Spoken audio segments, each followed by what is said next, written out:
A week before my sister Rosie's wedding, I found myself in an excruciatingly difficult situation that no one should ever have to navigate. My boyfriend, Alan, and my sister Rosie were caught in a compromising and intimate moment, making out, just days before she was supposed to marry her fiancé, Ben. The discovery was devastating, and it left me feeling betrayed, conflicted, and heartbroken. Faced with the painful decision of how to handle this betrayal, I decided to inform Ben about the affair, hoping he could address it before the wedding. However, the way things unfolded was far more dramatic and public than I ever anticipated, with Ben making a significant and shocking announcement on the wedding day. To give you some context, I'm 28 years old, and my sister Rosie is 26. Alan, my boyfriend, is 29. Rosie's wedding had been the focal point of family excitement for months. As the day approached, everything seemed to be falling into place, except for a series of unsettling observations I made regarding Rosie's behavior around Alan. It started with seemingly minor incidents that I initially brushed off. Rosie would laugh excessively at Alan's jokes, even those that weren't particularly funny, and she would find reasons to touch him casually, an arm placed on his shoulder, a hand lingering a moment too long. I convinced myself that her behavior was merely a reflection of the wedding's stress and excitement, but my unease grew over time. The situation escalated beyond mere flirtation. Rosie began positioning herself strategically next to Alan at every opportunity, and frequently sought his assistance with wedding-related tasks, even when I was present and able to help. This behavior came to a head during a family barbecue at our parents' house. I stepped away briefly to use the bathroom, and when I returned, I saw Rosie and Alan standing closely together in a quiet corner of the yard. They were engrossed in a whispered conversation, their body language suggesting an intimacy that went beyond mere friendship. The moment they noticed me, Rosie quickly moved away, and Alan looked visibly flustered that evening. I confronted Alan about what I had witnessed. I approached the topic casually, asking what he and Rosie had been discussing. Alan appeared puzzled at first, and explained that it was just wedding-related chatter. I pressed him on why their conversation required such close proximity, and he brushed off my concerns, attributing Rosie's behavior to harmless excitement over the wedding. Despite his assurances, I couldn't shake the feeling that something more serious was occurring. It was clear to me that Rosie's actions were not just innocent friendliness, and Alan's dismissal of my concerns only fueled my anxiety. Determined to address the issue directly, I arranged a meeting with Rosie. I chose a small cafe near her apartment, hoping to have a private and candid conversation. As we met, Rosie seemed to be in high spirits, discussing wedding plans with enthusiasm. My anxiety mounted as I tried to find the right moment to bring up my concerns. Finally, I interrupted her cheerful chatter, informing her that we needed to talk about her behavior towards Alan. I described her flirtatious actions, the casual touching, and the lingering looks, stressing that it made me uncomfortable and was crossing a line. Rosie's reaction was a tumultuous mix of emotions.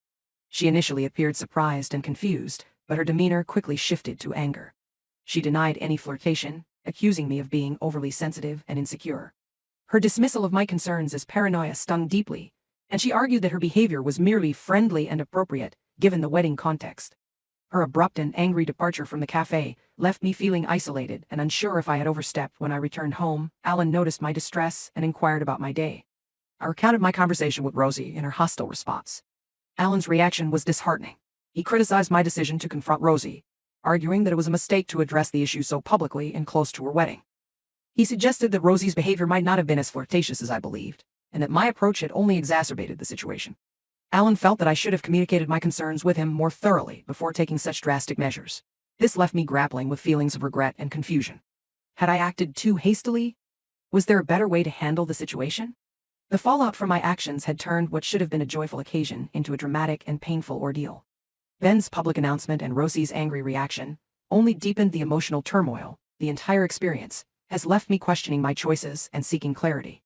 I am left wondering if my actions ultimately helped or hindered the situation. Was my decision to inform Ben justified, or did it create more harm than good? The emotional weight of these events has been overwhelming, and I'm struggling to come to terms with the consequences of my decisions.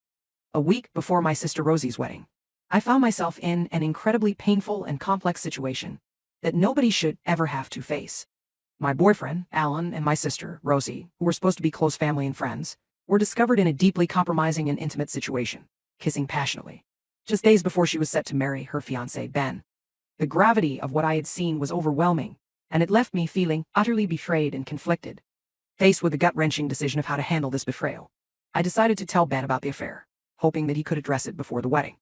However, the fallout from this decision turned out to be far more dramatic and public than I had ever imagined, with Ben making a shocking announcement on the wedding day to set the stage. I'm 28 years old, and my sister Rosie is 26. Alan, my boyfriend, is 29. Rosie's wedding had been the focal point of family excitement for months, and everything seemed to be falling into place. Until I started noticing Rosie's increasingly odd behavior around Alan. At first it was minor things, Rosie laughing a bit too hard at Alan's jokes, touching him casually, or finding reasons to stand close to him.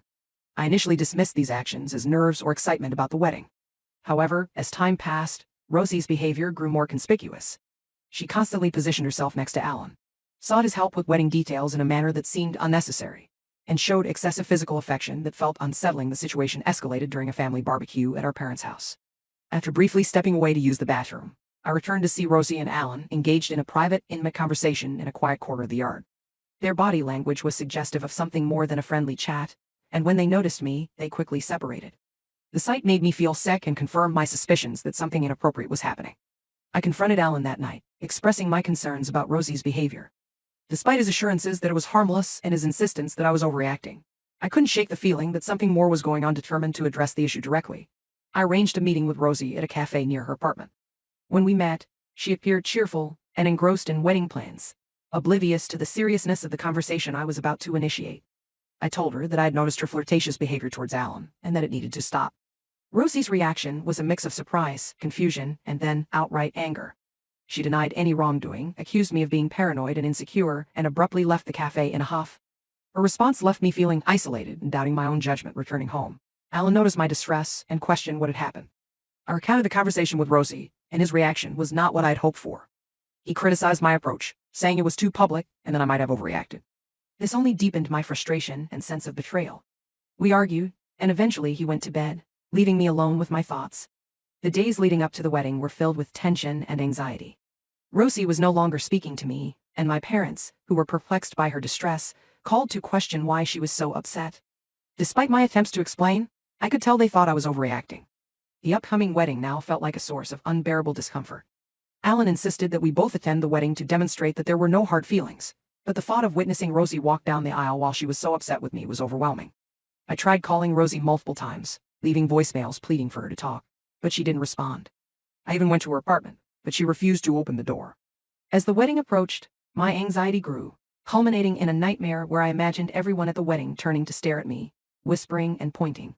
I woke up in a cold sweat, dreading the upcoming events. A week before the wedding, things took a turn for the worse.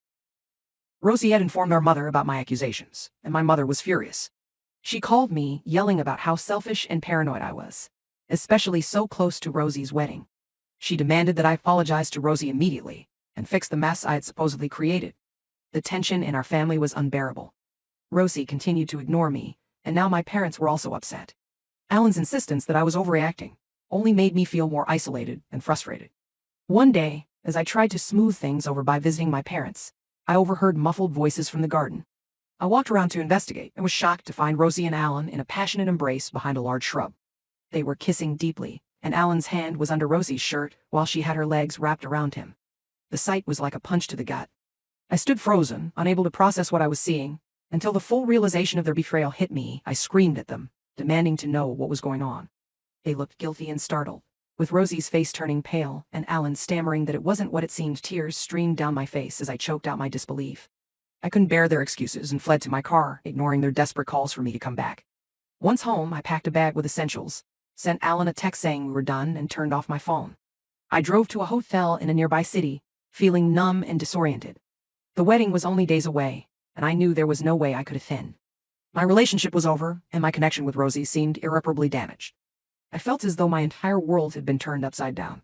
Everyone had dismissed my suspicions as paranoia, but I had been right all along. In the midst of this turmoil, I decided that Mike, Rosie's fiancé, needed to know the truth.